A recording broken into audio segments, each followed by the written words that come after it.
Wow. Hey everyone, this is Mike Gormley Show. Welcome back. We have our guest today, Rich Ezra, who's been in the business in many different ways, the music business, and over a long period of time. That's not to say he doesn't know exactly what's going on in the business today, more so than a lot of people. We were talking earlier about how record companies would get behind an artist and sometimes pour out like $1 million just to get to the number one spot, and it's a whole other conversation, but the artist would end up in debt because they're supposed to pay back that $1 million. They Sure. don't realize it. Um, have the if you can't answer this, let me know, because you're still working with a lot of these people. But did the record companies and or the various platforms screw the artists? Because we were talking about songs um,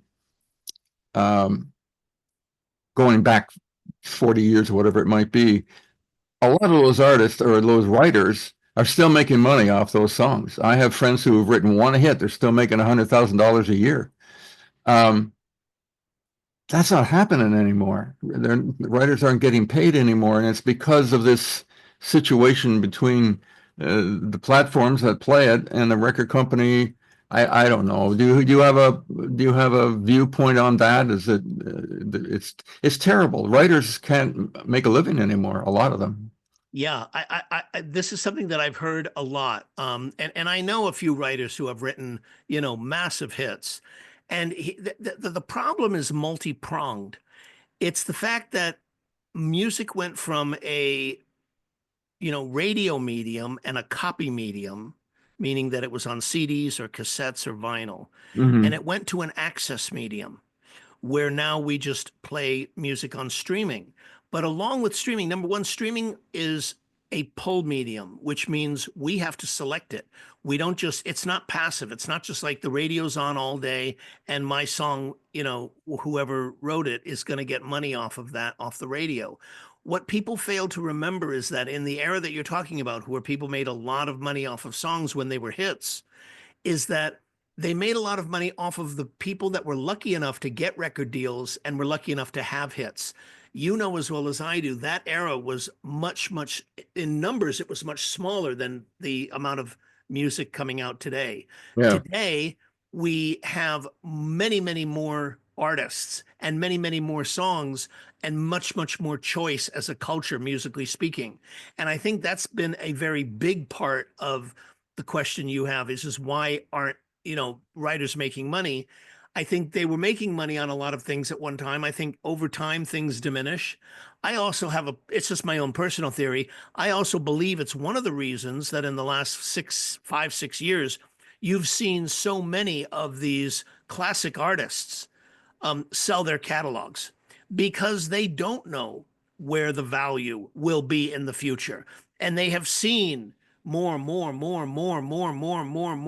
music coming into the market. And it has diluted, when you give people so much choice, and we're seeing it when you study charts around the world, when you start seeing people who are listening to music in other countries and what they're listening to, you realize America and England and, Western Europe aren't the only people supplying the world with music like we were for the last 50 years. Yeah. You've heard that expression, Mike. America's greatest export was its culture, it's Hmm. music, it's movies, it's TV shows, you know? And right now, I don't believe that America has gone down.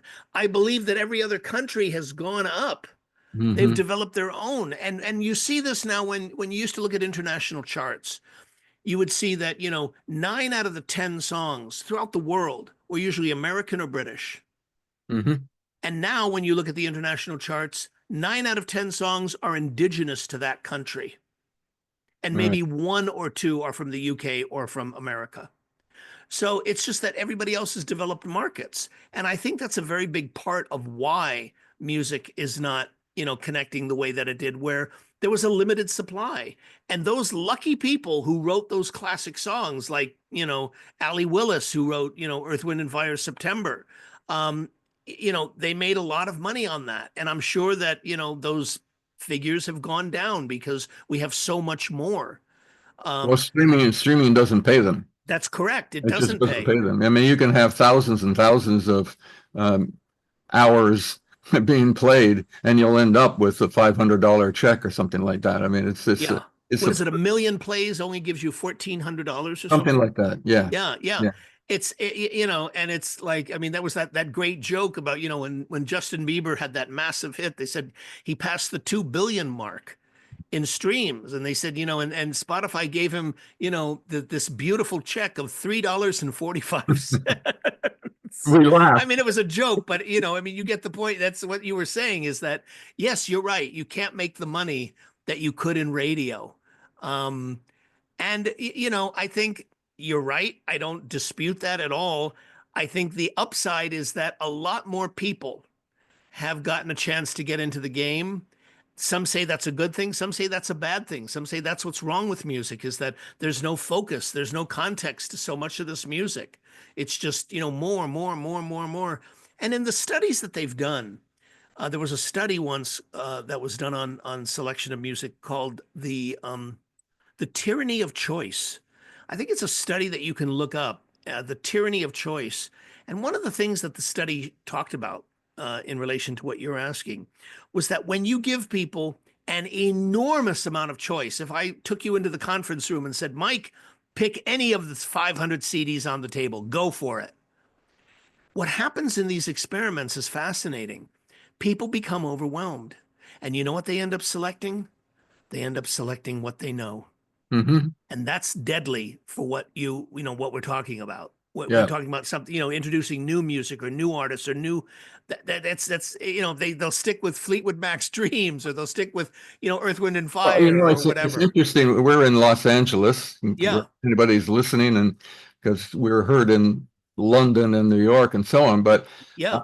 The number one station in Los Angeles is KRTH, K Earth, and it is an oldie station. Yes. And actually in New York, I can't remember exactly where they are, but it's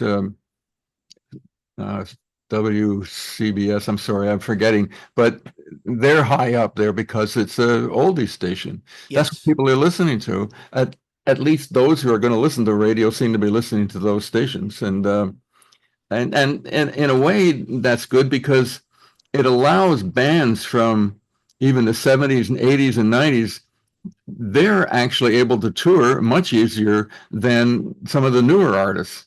Absolutely. Because Yes. because they'll play bigger places and they'll sell out, and you know, it's a better move for them at this point. And usually they've broken up, you know, back in the 90s, and now they come back together and they're playing great places.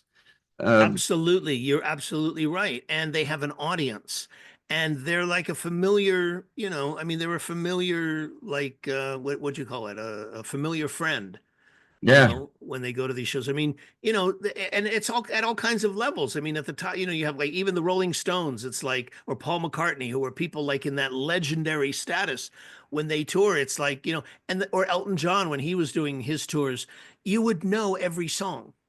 yeah, yeah. Literally, you would know every But single song. but in just early, and we've got to go to a commercial in a minute. But you talked about this young friend of yours who whose favorite song is 40 years old. Yeah. So she's listening to it somewhere. Yes. Yes. But that's a very valid point that you're bringing up, which is that so much of the youth culture today, I don't think I've ever known a time in my life anyway, and I grew up in the 70s, when youth culture had such a deep awareness of music from the past 30 or 40 years. I can't Mhm. remember that. I know that when we were growing up, Mike, that was not the case. We Not the were case. not versed in music from the 40s and 50s the way that No. kids are today. From, you know, they know Led Zeppelin, they know Cream, they know Fleetwood Mac, they know, you know, all of that stuff, the Stones, Clapton, etc. And it is interesting. Little did we know when we were growing up that, I mean, that was just the music of the day. Yeah. You know, that was just That was the new stuff, and it would go away and something else would come in. But now it's the same thing over and over again. These oldie stations are playing stuff so much over and over again that, anybody listen, and it's the #1 station in LA, which means a lot of people are listening to it. That's right. Yeah. Exactly. We're- It's yeah, very much so. We're going to have to break away for one of those commercial things. We're going to, on the way out, listen to a guy who demonstrates exactly what we're talking about. Is Don Henley. The Heart of the Matter is the name of the song. We're going to get a little piece of that on the way out. It's the Mike Gormley Show. Please come on back when the commercial's all done.